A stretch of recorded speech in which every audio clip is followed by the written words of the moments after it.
Bismillahirrahmanirrahim. Assalamualaikum warahmatullahi wabarakatuh.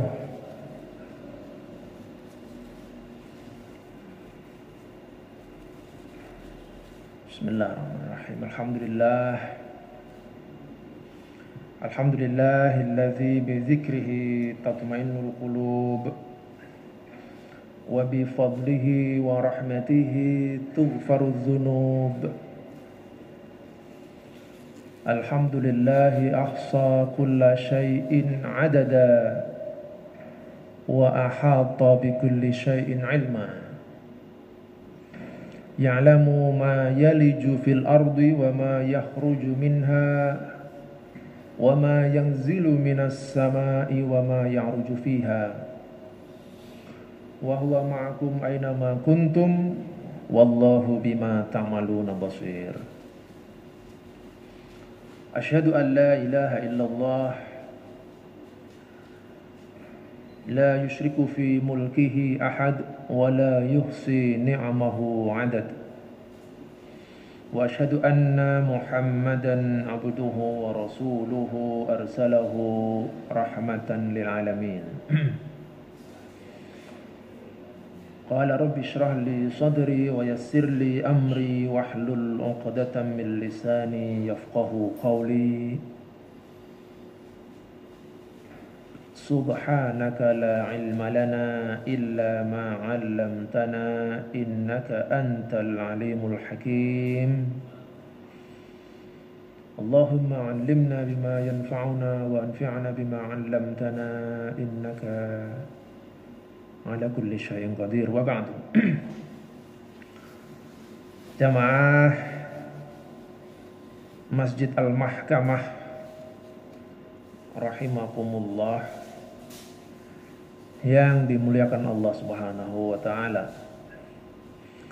Puji syukur selalu kita panjatkan kepada Allah Subhanahu wa taala untuk semua kenikmatan dan anugerah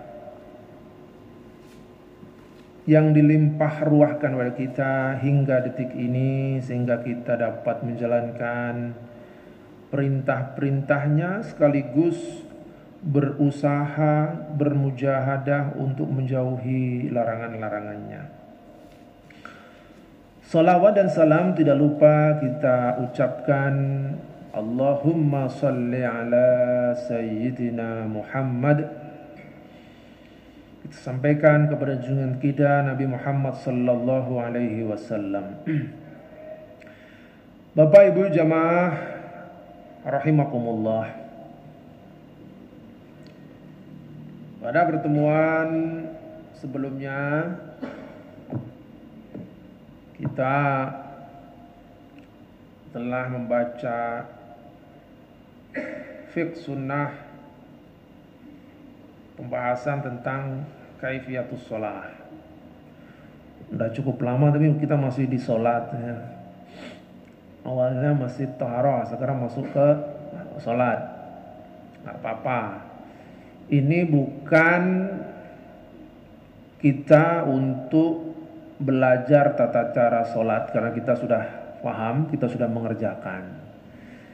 Tapi juga lebih untuk membuka wawasan kita, pengetahuan kita, amalan kita maksud saya akan lebih berarti, akan lebih memiliki nilai dan bobot ya, andaikat itu dibarengi dengan pengetahuan.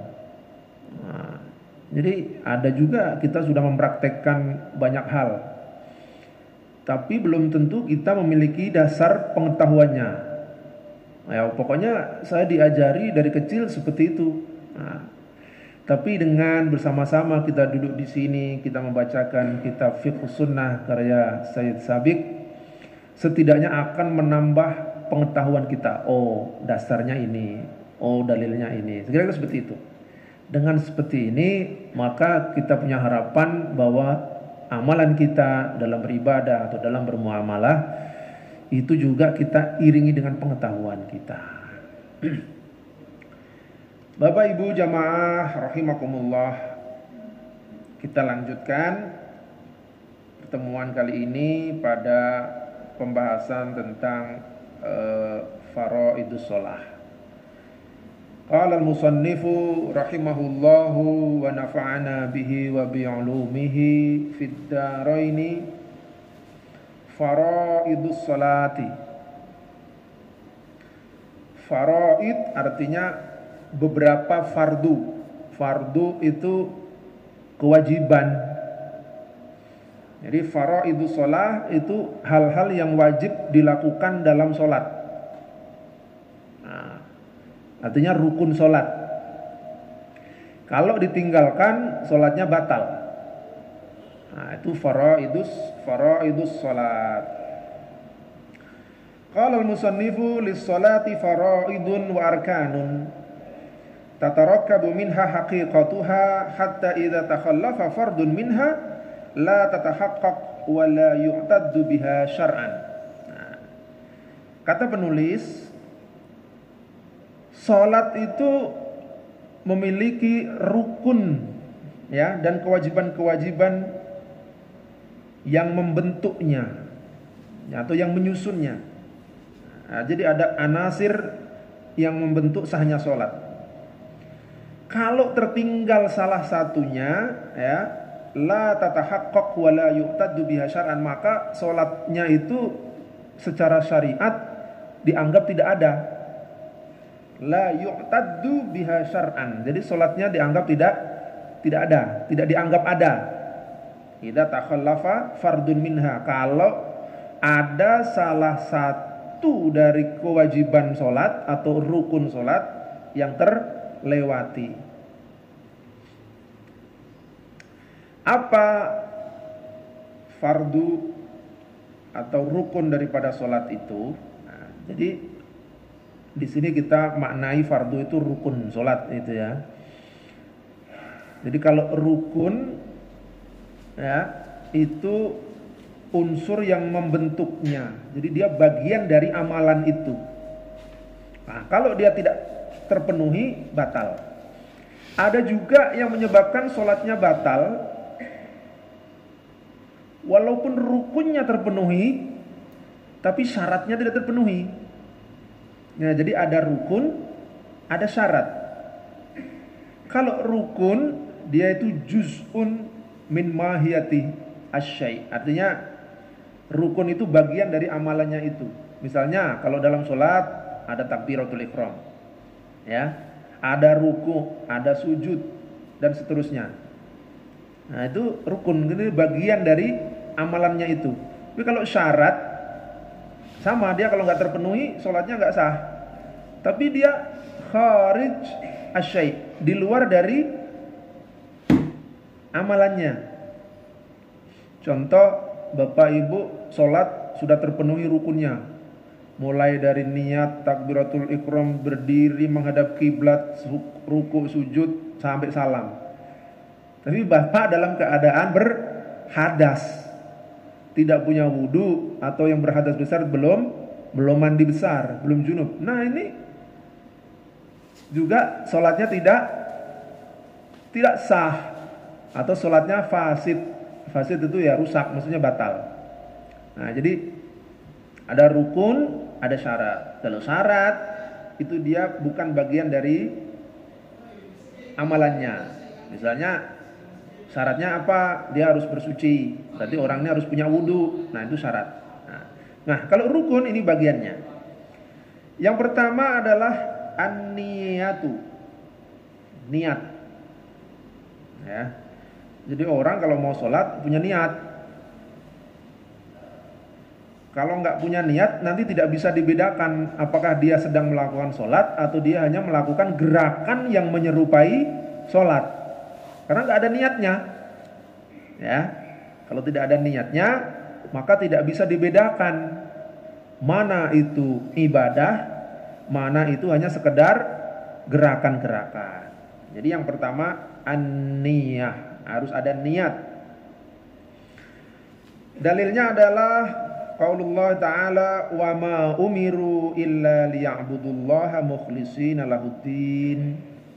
Al-Bayyinah ayat 5. Jadi Allah berfirman, wa ma umiru, dan tidaklah umiru, mereka itu diperintah. Siapa mereka? Ini Al-Bayyinah ini berbicara tentang ahli kitab ya. Suratnya itu kan lam yakunil ladzina kafaru min ahlil kitabi wal musyrikina munfakkina hatta ta'tiyahumul bayyinah. Nah, itu awalnya. Nah, ayat yang kelima, wa ma umiru illa liya'budullaha mukhlishina lahuddin. Jadi tidak diperintahkan para ahli kitab itu, mereka itu tidak diperintahkan illa liya'budullaha, melainkan untuk menyembah Allah mukhlishina lahuddin, ya, dengan setulus-tulusnya, mukhlis, ikhlas, ya, lillahi atau lahu, karena Allah Subhanahu wa taala.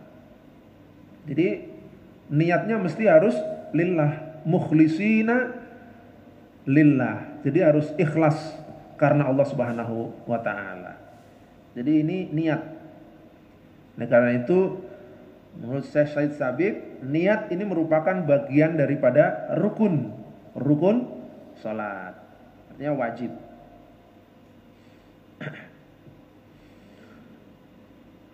Selain dari firman Allah SWT, baginda Rasulullah SAW dalam satu hadis yang masyhur sekali, yang sering kita ucapkan, ya, kita sering bicara, yang penting niatnya, ngapa-ngapain, yang penting niatnya, kan gitu.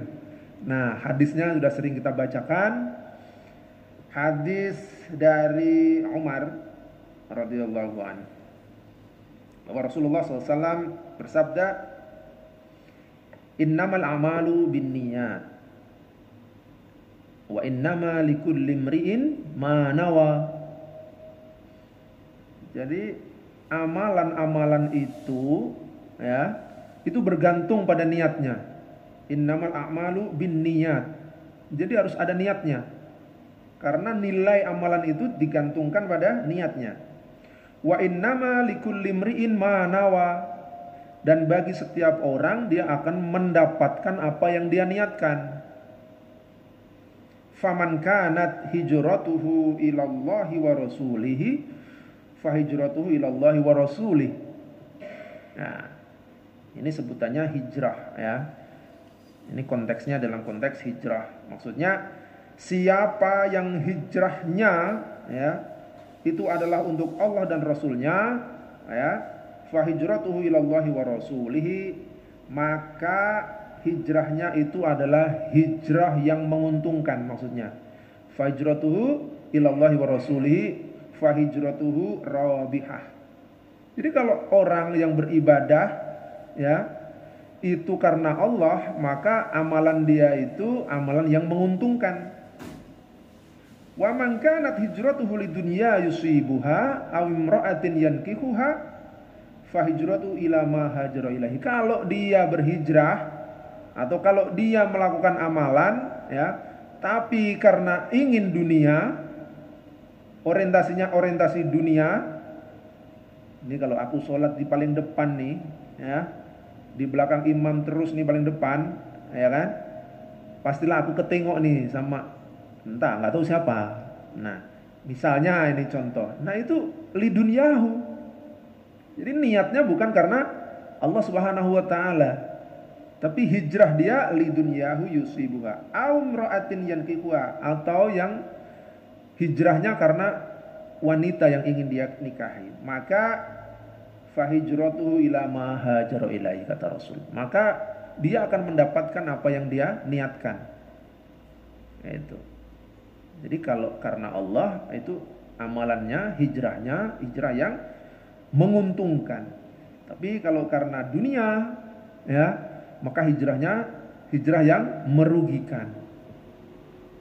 Hijratuhu haqirah. Haqirah itu artinya, haqir itu artinya sepele. Ya, sepele, tidak berharga. Jadi kalau karena dunia, di sini penjelasannya fa hijratuhu haqirah, ya, sepele, tidak ada nilainya maksudnya. Nah, Jadi ayat Quran ini dan hadis dari Rasulullah SAW menjelaskan peran vital kita di dalam mengamalkan apapun itu pada niat. Nah, ada yang amalan dunia tapi karena niatnya akhirat maka dia mendapatkan akhirat. Ada yang amalnya akhirat tapi karena niatnya dunia maka dia tidak mendapatkan akhirat. Nah, ini yang rugi. Jadi innamal a'malu binniyat. Nah, hadis innamal a'malu binniyat ini kedudukannya sangat tinggi sekali. Artinya oleh para ulama ya, para penulis kitab, ulama-ulama salaf dulu ya, itu sangat menghormati kedudukan hadis ini. Maksudnya bagaimana? Karena memang ini menjadi kunci. Bahkan ketika ulama menulis satu kitab ya, itu juga harus diniati sebagai bentuk ibadah kepada Allah SWT. Nah, ini pentingnya niat. Ya. Tidak ada yang lain. Ya. Bahkan ada ulama yang menyatakan sekiranya dia menulis satu kitab yang terdiri dari banyak bab, maka di setiap bab itu dia akan menulis atau menyampaikan hadis ini, innamal a'malu binniyat. Makanya dalam Sahih Bukhari ya, itu dalam mukaddimahnya hadis ini tidak dilewati ya. Makanya bapak-bapak, ibu-ibu ini sering mendengar ya kan, innamal a'malu binniyat. Jadi yang tergantung niatnya. Nah, gitu kira-kira. Nah, hadis yang sangat masyhur sekali. Bapak Ibu jamaah rahimakumullah. Jadi itu merupakan rukun ya, an-niyah. Kemudian apa niat itu? An-niyatu ya, menurut Ibnul Qayyim dalam kitabnya Ighatsatul Lahfan ya, fi Masyayidis Syaitan. Jadi ini Ibnul Qayyim, ini dikutip oleh penulis buku ini, Said Sabiq ya. Ibnul Qayyim dalam kitabnya menuliskan bahwa an-niyatu huwa hiya al-qasdu wal azamu ala syai'i. Jadi niat itu ya menyengaja, al-qasdu, maksud ya.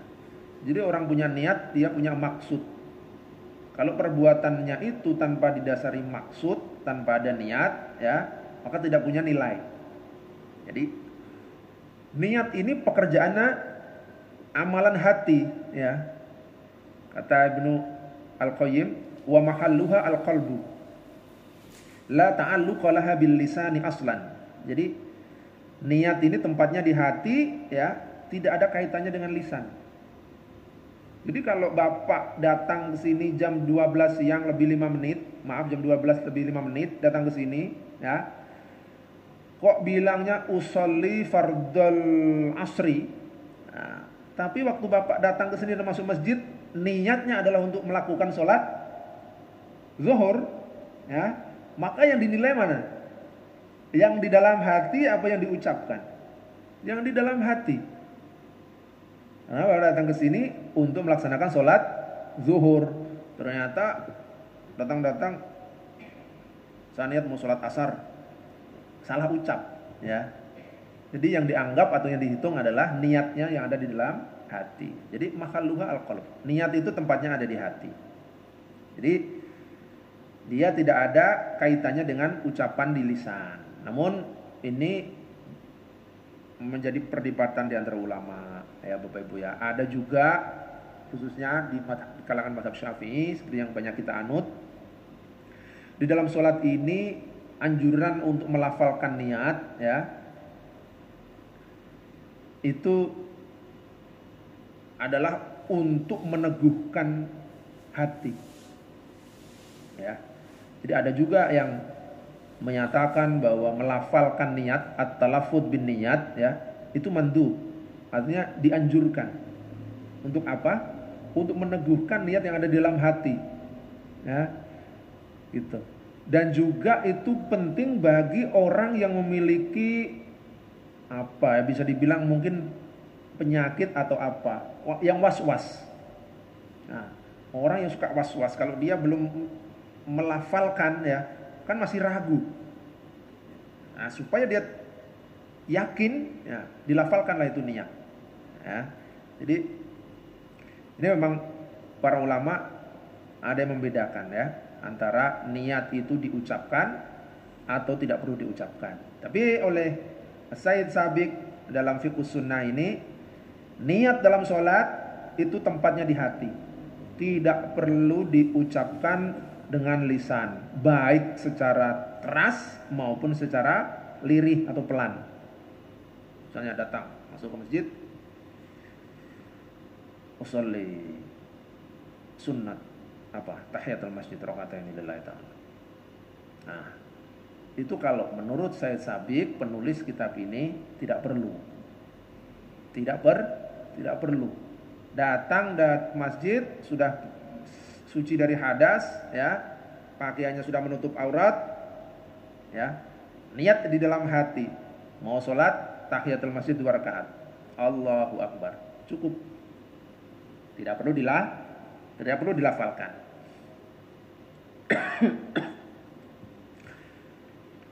Nah, kalau kita bagaimana? Dilafalkan ya. Pak Bos nanti ya, dilafalkan enggak niatnya? Usolli ya. Oke, usolli ya Ki. Usolli enggak?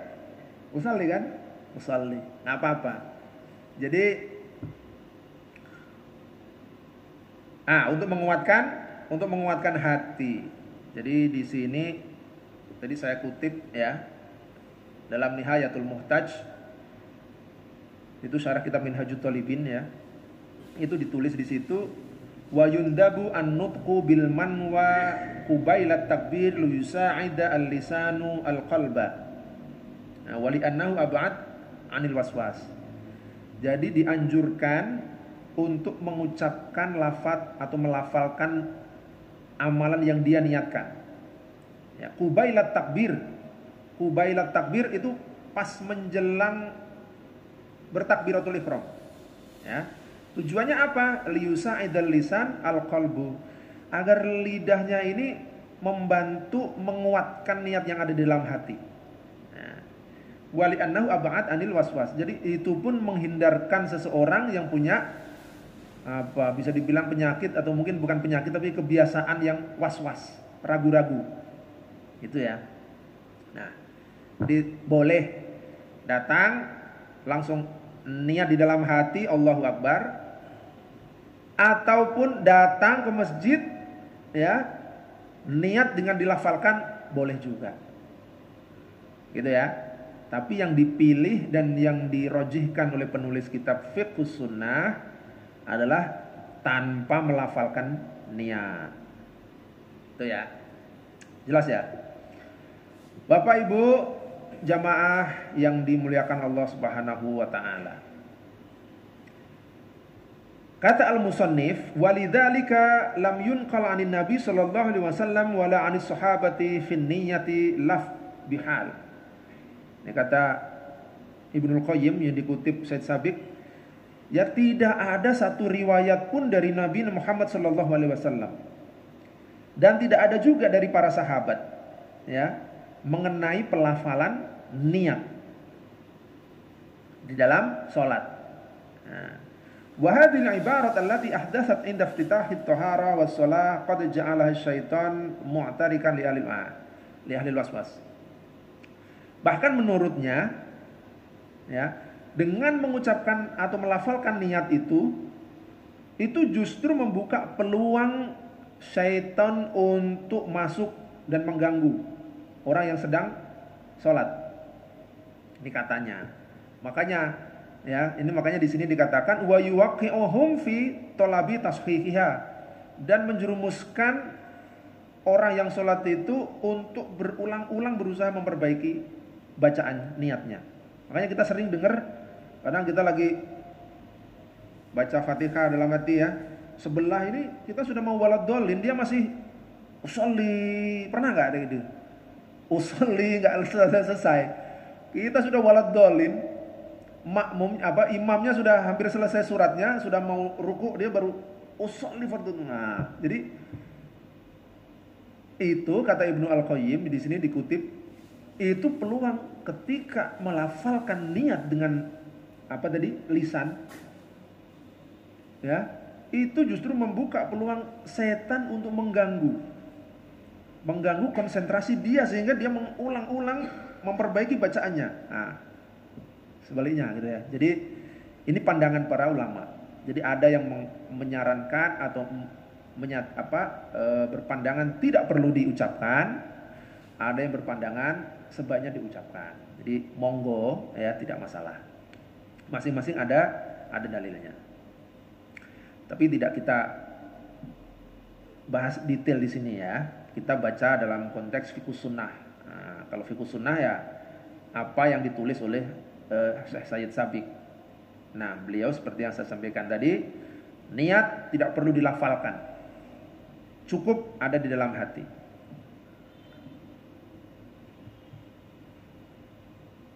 Itu yang pertama, Bapak Ibu yang dimuliakan Allah. Yang kedua, rukun yang kedua, takbiratul ihram. Jadi setelah yang pertama niat ya, maka rukun yang kedua mengucapkan takbir. Jadi takbiratul ihram itu mengucapkan Allahu Akbar. Nah, itu syarat ya, itu rukun. Artinya kalau itu ditinggalkan, maka salatnya nggak sah. Jadi harus ada Allahu Akbar. Nah, li hadis Ali an-Nabi sallallahu alaihi wasallam qala, dari hadis yang diriwayatkan oleh Imam Ali bahwa baginda Rasulullah SAW bersabda, miftahus salati at-tahur wa tahrimuha at-takbir wa tahliluha at-taslim. Jadi salat itu ya, pembukanya itu harus suci dulu orang nih. Nah, jadi dia harus suci dulu dari hadas kecil maupun hadas besar. Wa tahrimuha at-takbir. Apa tahrimuha? Maksudnya tahrim itu yang mengharamkan ya.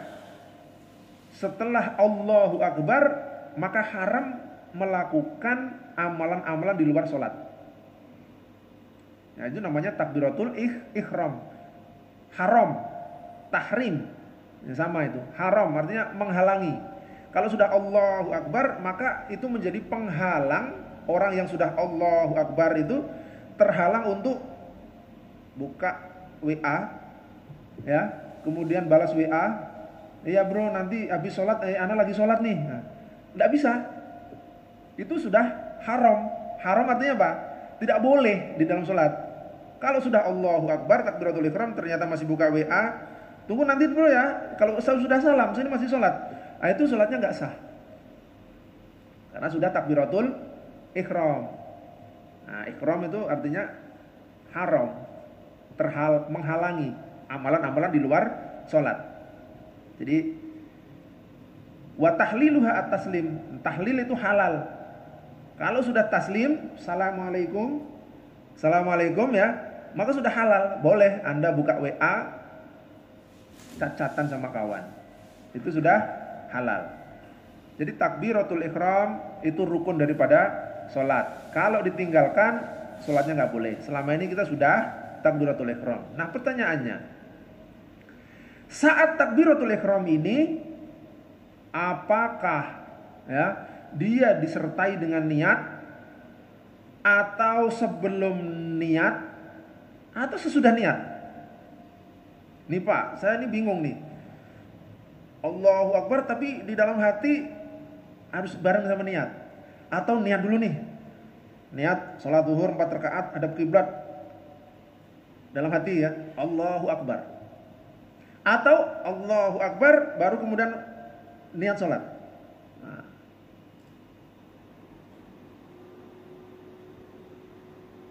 Nah, gimana? Jadi ada beberapa hadis ya dari baginda Rasulullah, tapi pada intinya para ulama memperbolehkan ya, kalau takbir dulu terus kemudian niat, atau niat dulu kemudian takbir, atau saat takbir dia juga niat di dalam hati, boleh juga ya. Jadi itu tidak masalah. Antara mendahulukan niat atau mengakhirkan niat setelah takbir, atau membersamai ya antara niat dengan takbir. Nah, kemudian mengangkat tangan Allahu Akbar, ya, ini juga oleh para ulama ada beberapa pendapat. Nah, ada yang berpandangan Allahu Akbar mengangkat tangan itu wajib. Kenapa? Karena Rasulullah SAW waktu mengucapkan Allahu Akbar, beliau mengangkat tangan. Dan hadisnya yang kita ikuti, sallu kama ra'aitumuni usolli. Kata Nabi, solatlah kalian seperti melihat aku solat. Aku solatnya Allahu Akbar. Jadi angkat tangan ketika takbir itu wajib. Tapi menurut jumhurul ulama, termasuk juga yang diikuti atau yang dikutip oleh al-muallif, penulis buku ini, mengangkat tangan bukan suatu kewajiban. Ya. Bukan suatu kewajiban, itu anjuran atau sunnah gitu ya. Jadi dia bukan sesuatu yang wajib. Nah, Allahu Akbar. Ada juga nanti pembahasannya takbiratul ihram, ketika Allahu Akbar tangannya diangkat tuh seperti apa? Apakah jari-jarinya dibuka atau dirapatkan? Kemudian diangkatnya sampai di sejajar dengan pundak, atau sampai di sejajar dengan telinga, atau menyentuh telinga. Nah, ini banyak perdebatan tentang itu. Tetapi kembali lagi bahwa itu bukan sesuatu yang sifatnya pokok ya Bapak Ibu sekalian ya. Jadi dari semua itu dapat disimpulkan Allahu Akbar yang sejajar dengan pundak boleh. Allahu Akbar yang naik lagi ke atas ibu jarinya ini sejajar dengan pangkal telinga ya, itu juga ada riwayatnya. Semua ada riwayatnya. Jadi selama ini juga seperti itu boleh. Bahkan mengangkat tangan itu bukan sesuatu yang sifatnya wajib. Nah, Bapak Ibu kalau pengen lihat macam-macam bentuk orang sholat, yang sering umroh nih pasti tahu ya. Ada yang Allahu Akbar udah begini aja dia tegak nih. Ya, Allahu Akbar tegak aja ada. Ada yang Allahu Akbar begini, ada yang di atas. Ada yang Allahu Akbar di sini, di dada. Ada yang di atas pusar. Ada yang di bawah pusar. Nah, ya kita banyak nanti ada semuanya. Ada yang di atas ini, ada yang di dada, ada yang di perut pusar, ada yang di bawah pusar, ada yang begini, Allahu Akbar. Nah, begini ya. Jadi sifatnya tidak wajib. Yang wajib itu Anda diam tidak bergerak-gerak. Nah, kalau itu harus. Itu namanya tumaninah. Nah, dalam pembahasan kemarin itu ada hadis al-musi fi sholatihi, itu orang yang sholatnya buruk. Itu yang mana? Ketika dia tidak ada tumaninah. Seruduk, ruku belum sampai tumaninah, belum diam, dia sudah bangkit lagi, turun, bangkit lagi. Nah, itu yang jelek ya. Jadi mengangkat tangan, kemudian meletakkannya ya. Nah, itu bukan sesuatu yang wajib. Yang wajib adalah mengucapkan Allahu Akbar takbiratul ihram. Bapak Ibu yang dimuliakan Allah Subhanahu wa taala. Kita lanjutkan, kita membaca.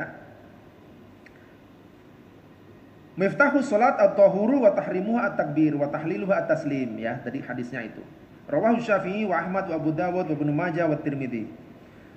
Wa qala hadza asahhu syai'in fi hadzal bab wa ahsan wa sahahahu al-Hakim. Oke. Wa lamma sabata min fi'li Rasul sallallahu alaihi wasallam wa qawlihi. Wa yata'ayyan lafdhu Allahu Akbar li hadis Abi Humaid anna Nabi sallallahu alaihi wasallam idza qama ila salati antadala qa'iman wa rafa'a yadayhi tsumma qala Allahu Akbar. Nah, ini hadisnya. Jadi diriwayatkan dari Abu Humaid ya. Abu Humaid berarti sahabat Rasulullah SAW. Beliau mengatakan bahwa baginda Rasulullah SAW ya, kana idza qama ila salat, ketika beliau hendak salat, i'tadala qa'iman, beliau berdiri tegak. Wa rafa'a yadayhi tsumma qala, mengangkat tangan, tsumma qala Allahu Akbar. Jadi mengangkat tangan kemudian Allahu Akbar.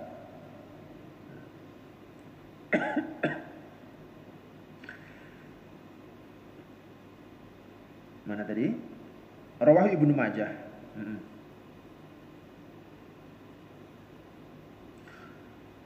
Wa an Ali annahu sallallahu alaihi wasallam idza kana qama ila salati qala Allahu akbar wa fi hadis al-musi fi salati inda at-taghiyah. Jadi al-muallif penulis buku ini Said Sabiq ya menyatakan rukun yang kedua takbiratul ihram ya. Dan dianjurkan untuk mengangkat kedua tangan. Allahu akbar ya, mengangkat kedua tangan, mengucapkan Allahu akbar. Itu dianjurkan. Yang wajibnya adalah mengucap takbiratul ihram. Itu ya.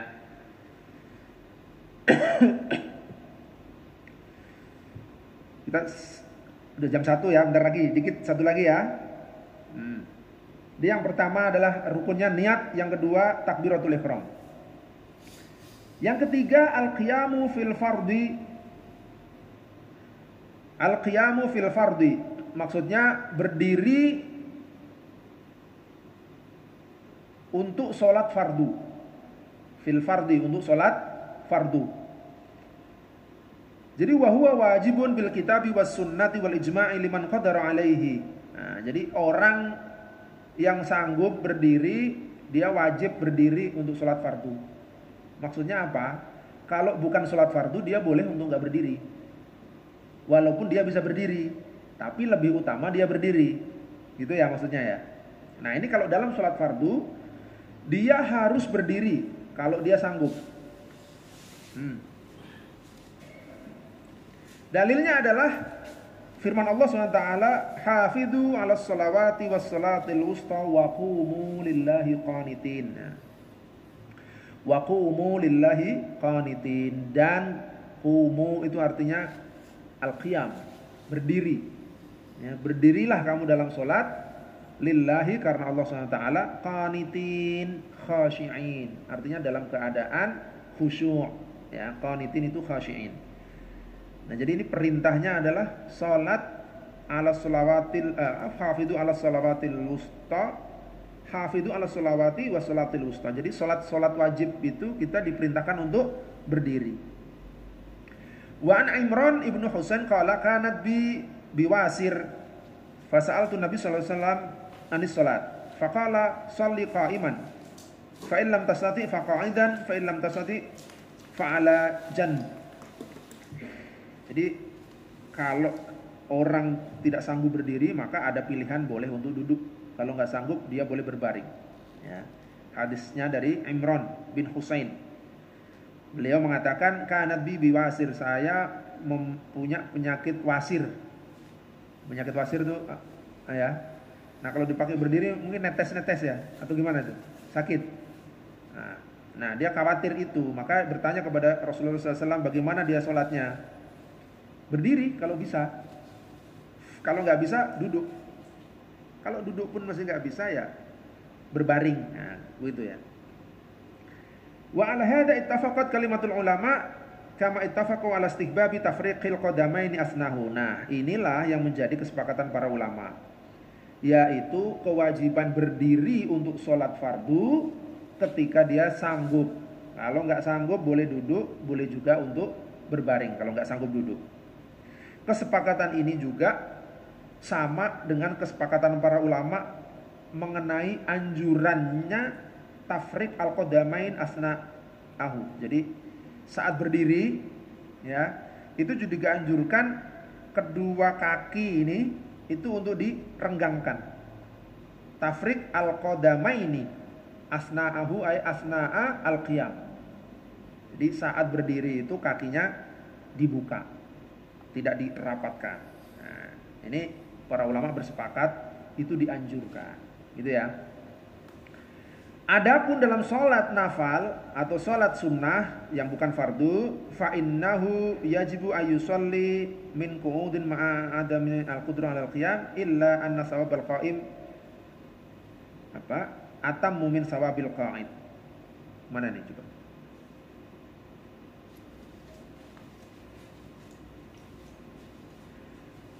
Wajib bagi dia untuk sholat min qu'udin ya, dari tempat duduk, ya dari duduk, ma'adamil qudrah alal qiyam illa anna sawabal qa'im atam min sawabi al qa'id. Tetapi pahala dia berdiri itu lebih sempurna daripada pahala kalau dia duduk, ya. Ini sholat nafal, ya, sholat sunnah, ya.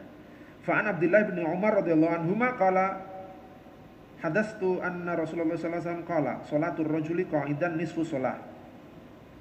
Sholatnya orang yang duduk itu pahalanya separuh. Nah, itu hadisnya. Jadi kalau dalam nafal, ini aman nafal, fa innahu yajibu an yusalliya min qu'udin ma'adamil qudrah 'alal qiyam. Maksudnya apa ya? Maksudnya kalau dia bisa berdiri, ya berdiri, tapi kalau dia memilih untuk duduk meskipun dia bisa berdiri gitu, ya. Ini kalau tidak salah, wallahu alam.